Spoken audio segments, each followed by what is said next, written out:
2020, women earned 84% of what men earned for the exact same job. The pay gap has shrunk 8 cents in the last 25 years. Has anyone ever heard the term sticky floors or glass ceilings? Well, sticky floors is a term describing discriminatory work patterns that keep a specific group of people at the bottom of the job scale. Most of the workers who experience the sticky floor are women who work jobs like nurses or secretaries or waitresses. The term glass ceilings is used to describe women who are blocked from advancing from their fairly good jobs into higher level roles. Hi, my name is Harper Kane, and during my SLE, I spent time at JLL, which is a commercial real estate company.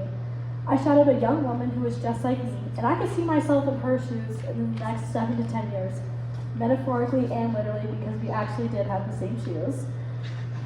She was well respected in the office simply because she worked so hard.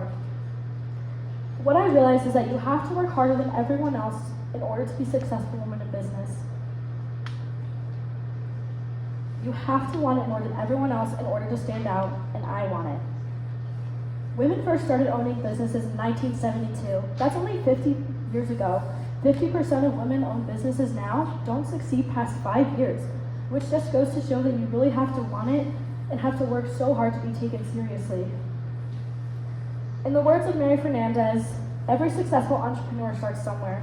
There is no magic pill that effortlessly launches you out of your cubicle confinement into the free world of entrepreneurship. For some, the dream to be your own boss grows for a long time, even years before it finally comes to fruition. The truth is, great success in business grows from just one tiny seed. Let me tell you a story about a woman named Melissa Galt, an interior business design coach who went from $70,000 in debt to a 6-figure income in just 18 months. After her mother suddenly died of a brain aneurysm, it took her 5 years to learn the lesson that life's too short to do something that you don't love, which is why she decided to pursue her dream of becoming an interior designer. She went back to school full-time in addition to having a full-time job. After asking for some time off of her job to focus on the startup of her business, her boss refused and she walked out. No job and $70,000 in debt. She pushed up the deadline of her business launch to the next day rather than 6 months later. Working 15 hours a day, 6 days a week, she watched her business take off simply because she wanted to. She said, "It was a magical place you hear about where fear meets breath and becomes unstoppable exhilaration."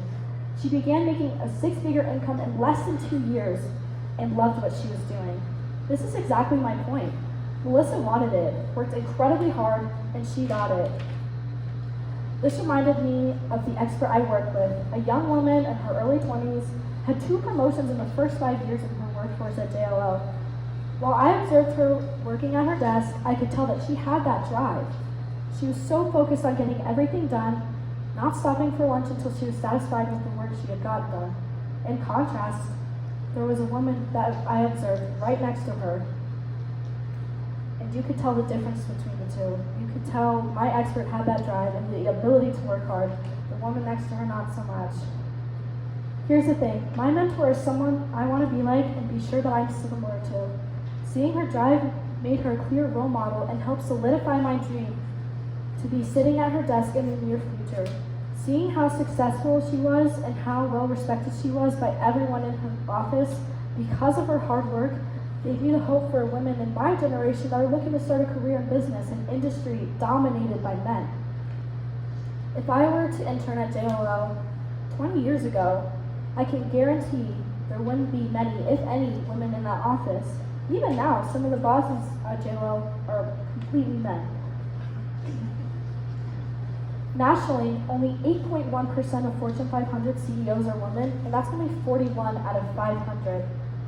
I'm so excited for what my future holds. Women like Melissa Galt and my expert and countless others have blazed a trail right to that glass ceiling and have started to break through.